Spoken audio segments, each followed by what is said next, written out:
Chers lecteurs, chères lectrices, bienvenue sur la chaîne Mes Lectures. Le concept ici, si vous ne le savez pas encore, est de présenter des œuvres en les synthétisant tout en conservant le plus possible la patte de l'auteur.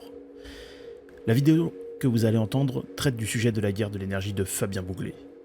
Si vous ne souhaitez pas aller plus loin sur YouTube, sachez que mon contenu est aussi disponible sur Odyssée et Crowdbunker, et bientôt sur mon blog.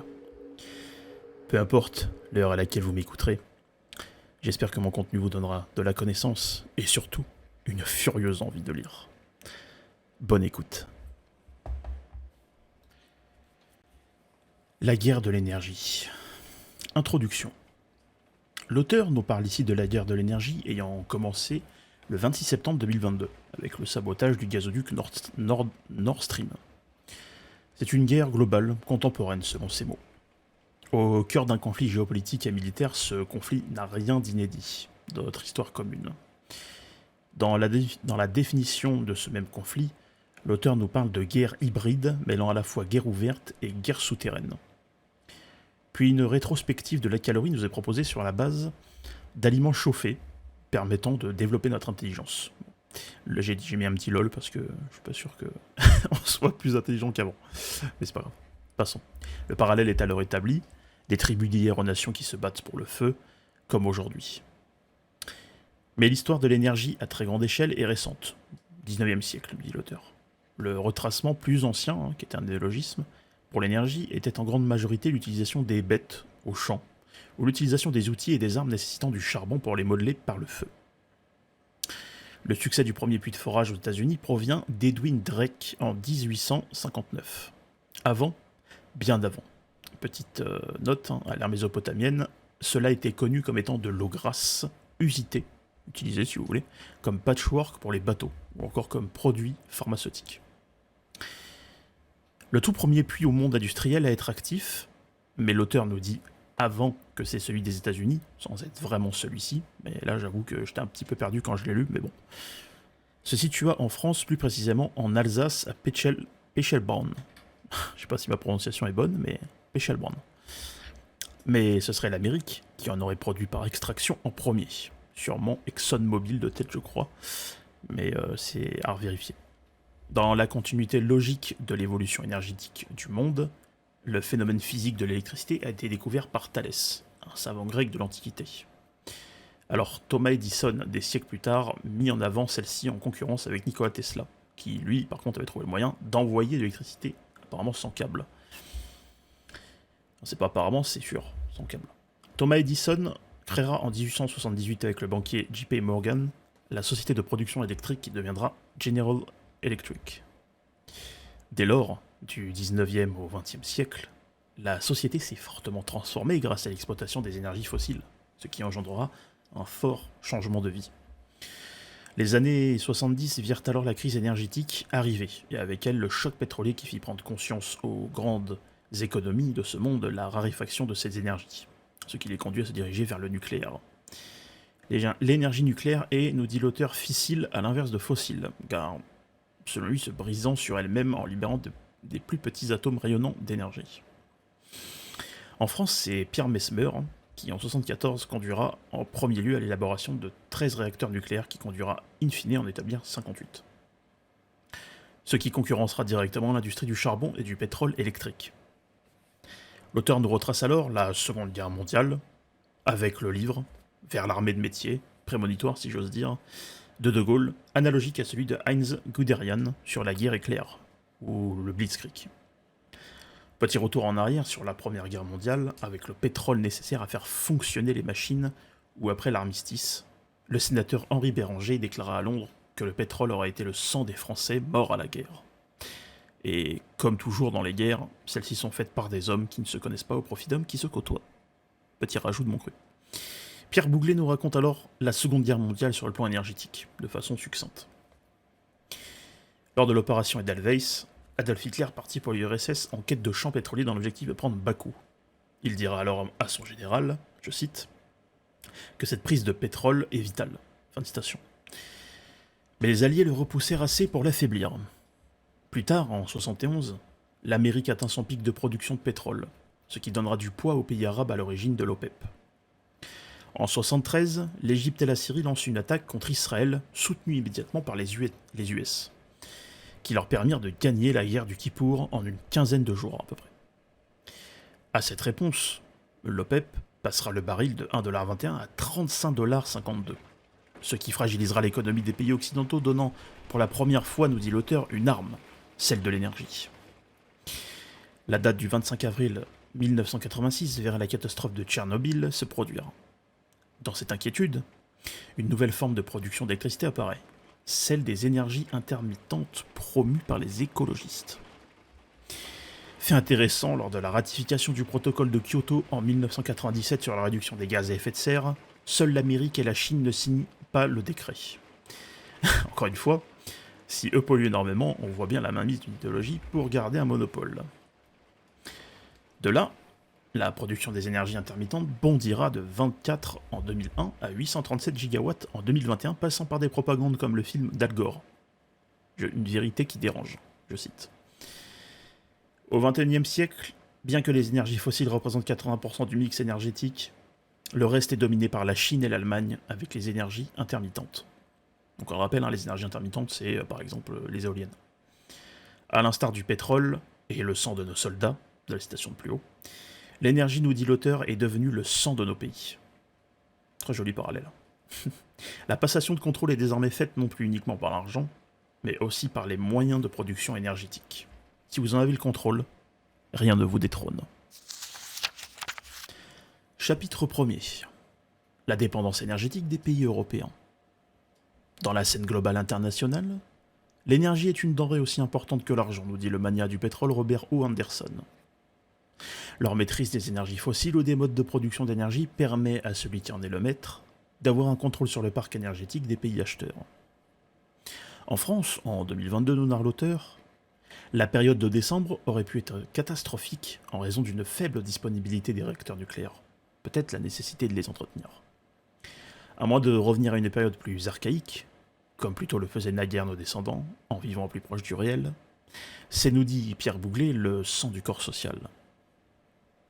Les Émirats arabes unis et le Qatar comptent comme de fortes voies politiques et financières à travers le monde tant ils possèdent de ressources fossiles dans leur sol. Dans la présentation de cette œuvre, je vous ai succinctement parlé de Pierre Messmer. Dans le chapitre 1er, l'auteur nous raconte alors que c'est à travers la télévision, qu'un bon ami à moi nomme aussi boîte à con, qu'il présente le plan de construction de 13 réacteurs nucléaires en 1974. Peut-être qu'à cette époque, nos élites avaient les nez plus fins que de nos jours. Et pour leurs intérêts, c'est même sûr. Mais un an avant 1973, une telle décision est prise pour ne plus être dépendant des énergies fossiles suite au choc pétrolier. La souveraineté énergétique peut alors se quantifier analogiquement à la souveraineté d'un pays. Rien de plus simple à comprendre, me direz-vous. Moins vous en disposez, plus vous l'êtes face à ceux qui enserrent de leurs mains votre souveraineté. Alors que la Russie et les États-Unis ont des territoires leur permettant à l'un d'explorer le gaz de schiste, à l'autre ses propres sols, l'Europe n'est pas dans ce cas de figure, et peut-être qu'à part la France, historiquement par son nucléaire, les autres pays de l'Union en sont encore à les importer. L'auteur avance des chiffres que je vous laisserai découvrir dans son livre. En somme, la France, par son nucléaire historique, atténue la demande en énergie fossile alors que son fissile est lui en place. Et là, une petite note, la guerre de l'énergie est aussi, ici, ce que l'on observe est bien sûr logique. La France dans l'Europe suppose une forme de domination par ses concurrents voisins, ce qui les pousse à tomber dans les bras de celui qui lui assurera une abondance énergétique. En somme, la souveraineté énergétique, comme le dit si bien l'auteur, est déplacée ailleurs, et certains pays la perdent complètement. Chose que Pierre Bouglet m'apprend, c'est que l'Union européenne a été créée le 25 mars 1957 avec pour objectif une industrie du nucléaire permettant son indépendance. Nom de code, Euratom. C'est l'Allemagne, par les énergies intermittentes, qui pervertira cet accord. Comme toujours, l'Allemagne n'en fait qu'à sa tête. Car non suffisant, il faut alors les coupler aux énergies fossiles. Une guerre qui arrive à point nommé. Février 2022 marque une sombre période, comme à chaque fois avec les êtres humains qui ont du mal à s'aimer, c'est la guerre aux confins de l'Europe. Et énergétiquement, néologisme, aussi. Mais une guerre exacerbe les prises de position et fait prendre conscience. Cette prise de conscience montre bien que l'État tampon ukrainien avait un rôle, celui de stabilisateur, si on n'entre pas dans les détails de sa déstabilisation par la CIA. et que le non-approvisionnement des énergies fossiles en provenance de la Russie met en péril le sang des nations d'Europe. L'Allemagne est donc le porte-étendard de l'énergie intermittente. Le plan REPowerEU, lancé en 2022, montrant une soumission d'une partie de l'Europe aux poteries allemandes, l'auteur, en citant deux géographes, Philippe Teller et Benjamin Hoffman, disent que la souveraineté énergétique est en insécurité. En somme, je cite, « Nous soutenons qu'en raison de leur dotation limitée et de leur dépendance à l'égard d'autres pays, de nombreux États sont soumis à une trinité énergétique impossible. La sécurité énergétique, l'énergie durable et la souveraineté énergétique ne peuvent être maximisées simultanément. » Fin de citation. Comme je le disais plus haut, c'est l'Allemagne qui bloque le processus de souveraineté énergétique européenne. Mais la question qui reste en suspens, qui de la Russie ou de l'Amérique pousse à cela? Dans la continuité de la guerre de l'énergie, la question à son sujet se place en 7e position pour l'ONU, qui explique que le manque d'accès à l'énergie entrave le développement économique humain. En outre, une étude réalisée par la revue de l'énergie Énergie et croissance en 2021, nous narre l'auteur, prouve que depuis 1965 à 2015, la croissance d'un pays est basée sur sa consommation d'énergie. Pour faire plus simple, plus vous privez un pays d'énergie, plus il s'effondre. Un calcul est réalisé, nous dit l'auteur, par un homme du nom de Gaël Giraud. Et de tête, et on a fait ma recherche, c'est un jésuite selon le magazine La Croix, rappelé par sa province jésuite pour avoir tenu des propos conspirationnistes, attention, à l'encontre de Macron, et comme quoi il serait sous la coupe des Rothschild en lui disant que cela renvoie à de l'antisémitisme. L'anachronique insulte, comme toujours. Je vous laisserai découvrir le calcul à la page 30 du livre. Ce ratio donc, pour rappel, capacité d'énergie égale croissance du pays, est donc indispensable. Selon Lucas Brecht-Guerre, nous dit l'auteur, certains prédisent l'épuisement des énergies fossiles alors que le mix énergétique représente 80% de ces énergies.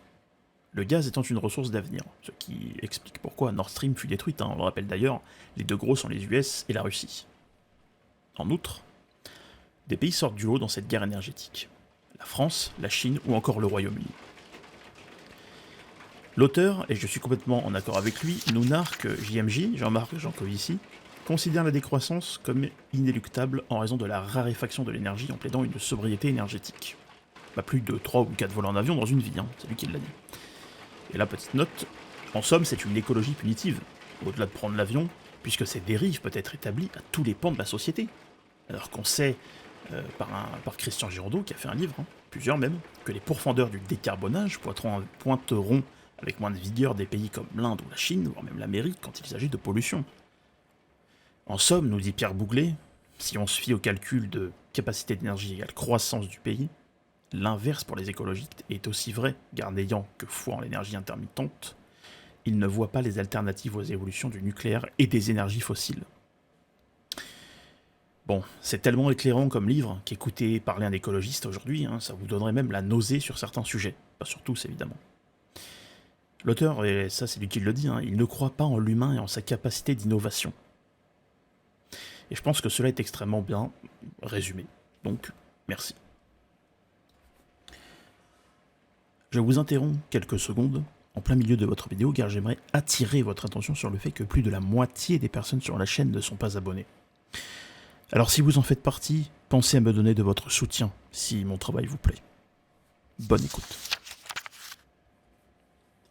L'écologie comme arme de guerre, c'est aussi mourir de faim. Il ne croit pas en l'humain est peut-être la phrase qui m'aura le plus marqué dans ce livre. Il est vraiment illusoire de penser et de croire que des pays comme la Russie ou les US vont stopper leur production d'énergie fossile, en s'amenant progressivement à s'effondrer sur eux-mêmes, telle une étoile mourante. La fameuse phrase de la fin de l'abondance de Macron est donc vue par certains comme une pause économique, et donc une mort lente. Et peut-on réellement se questionner? C'est-ce que c'est un agent de subversion? A-t-il de mauvaises infos? Etc. etc. On le rappelle alors, l'énergie est le sang d'une nation. Comme l'était le pétrole pendant la Première et la Seconde Guerre mondiale, il est donc essentiel d'en continuer le développement pour ne pas nous voir mourir, mais aussi de faim. La perte de souveraineté énergétique ainsi que ses corollaires amènent tôt ou tard la perte de souveraineté, si tant est qu'il nous en reste une, au niveau alimentaire.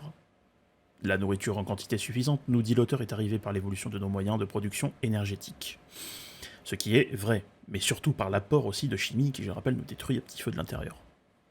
Fabien Bouglet nous prend alors un rapport de la Banque mondiale sur le coût humain des crises alimentaires et énergétiques en nous proposant des chiffres depuis la crise énergétique qui montre une hausse des prix des matières premières en comparant des périodes. Cela montre alors que les conséquences de l'exploitation agricole sont immédiates sur le prix des matières premières. Cela se traduit par l'augmentation du coût de l'énergie sur la production de pâtes, de boîtes de conserve ou encore de farine. L'auteur nous parle alors d'un rapport de l'Union européenne montrant les quantités d'énergie nécessaires à la production des différents produits mentionnés plus haut, que je vous laisserai découvrir pages 35 et 36 du livre. Le magazine Usine Nouvelle, titré alors « La flambée des prix du gaz a conduit les fabricants européens d'ammoniac à arrêter leur usine pour éviter de vendre à perte, avec des conséquences potentielles pour les agriculteurs qui pourraient manquer d'engrais, mais aussi pour l'agroalimentaire. » Fin de citation. Cela se répercute alors ainsi. Augmentation du coût énergétique égale augmentation du coût alimentaire vers fermeture d'usine égale chômage. Et quand on arrive là, on se reconvertit dans un travail qui ne nous plaît pas forcément, et poussé par Pôle emploi. Parce qu'il est proposé en tout cas par Pôle emploi. C'est ce qui est arrivé à Tereos, aussi connu pour avoir la marque de sucre Beignacet, qui a fermé 3 usines et donc licencié pour éponger sa dette à cause de l'inflation énergétique. Cela est en grande partie dû à des dirigeants très fort probablement compromis, qui placent leur bille dans des énergies intermittentes avec de gros investissements, sous prétexte de transition écologique. C'est en tout, nous dit le rapport de l'Institut de l'économie et de la concurrence de Düsseldorf, pas moins de 520 milliards d'euros gâchés. Encore des impôts qui partent en fumée dans des miroirs aux alouettes. La transition énergétique promue par des intérêts converge autour et en dehors de l'Allemagne à l'horizon 2050, s'élève à 5 300 milliards d'euros. En somme, l'objectif pour faire court est de s'appauvrir pour être à la merci d'autres pays. Pour finir en beauté, au-delà de la souveraineté alimentaire et de l'impact qu'a l'augmentation du coût de l'énergie sur elle, il faut entrevoir qu'elle ne s'arrêtera pas en si bon chemin. Et le chemin de la souveraineté nous amène donc à celui de l'industrie, de l'aluminium et de l'acier. Selon Valérie Faudon, nous narre l'auteur, la facture électrique peut représenter 50% du prix de revient dans le coût du prix de revient des produits industriels. C'est énorme. Si on en vient à bouleverser cet équilibre, alors cela en fait un enjeu majeur sur le plan économique de notre nation. Les industries venaient en France avant la guerre, car le prix de revient de l'électricité était le moins cher d'Europe. Le moins cher en Europe. C'est avec l'avènement de la rente que le youtubeur Troublefait, que j'aime beaucoup, explique très bien qu'une déstabilisation est arrivée. En forçant EDF à vendre à un prix fixe une partie de sa production à des rapias, alors que le reste de l'Europe pratique des prix bien plus élevés, on crée de la spéculation faite par des courtiers qui proposent en épluchant le bottin des prix à l'année très bas en escroquant par exemple le petit boulanger du coin. Tout cela prend vie avec des entreprises qui ne produisent rien, mais qui en revendent dès 4 voire 10 fois le prix au mégawattheure. Des vrais escrocs. Au-delà de la rente et du mécanisme qui le sous-tend, c'est l'équilibre des 50% qui fut bousculé par l'explosion du prix du gaz, nous dit Fabien Bouglet, puisqu'il faut alors s'approvisionner à nouveau ailleurs qu'en Russie, Nord Stream. Même si on sait que ce ne sont pas de réelles sanctions, puisque l'Europe continue à leur en acheter via l'Inde, mais pour beaucoup plus cher. Cela produira donc une forte délocalisation, le patronat français en alertera les pouvoirs publics, entre guillemets. Alors qu'aux US, la facture est de 5 à 6 fois moins élevée qu'en Europe. Voilà. Le hasard ne serait alors pas mieux faire les choses pour les États-Unis, puisque cette opportunité, encore entre guillemets, leur donnera l'occasion de mettre en place l'Inflation Reduction Act, pour attirer les sociétés là-bas. En somme, des grosses entreprises comme Tesla, voulant alors implémenter leur plus grand site de production de batteries en Allemagne, changea de cap pour se concentrer sur l'Amérique, ce qui au passage les privera d'emploi. Alors que la Troisième Guerre mondiale pourrait voir le jour, celle de l'énergie en déclenche une déjà froide, qui a selon l'auteur commencé en 2021 par le choc pétrolier comme élément révélateur. Que vont devenir les pays d'Europe ? Vont-ils se réinventer comme l'histoire le montre ? Ça, on le verra plus tard, évidemment. Voilà. Je vous remercie d'avoir écouté cette vidéo, j'espère qu'elle vous a sincèrement plu, que vous avez pu apprendre beaucoup de choses dedans, qu'elle vous donnera envie de le lire, le livre de Fabien Bouglet sur la guerre de l'énergie. Et moi, de mon côté, je vous souhaite une excellente soirée, puisqu'il est 19h39, et je vous souhaite à très bientôt pour une prochaine vidéo bonus, peut-être sur la supercherie judiciaire d'Ernest Bardot. On verra. Allez, à bientôt, et excellente soirée à tous. Vous étiez sur mes lectures.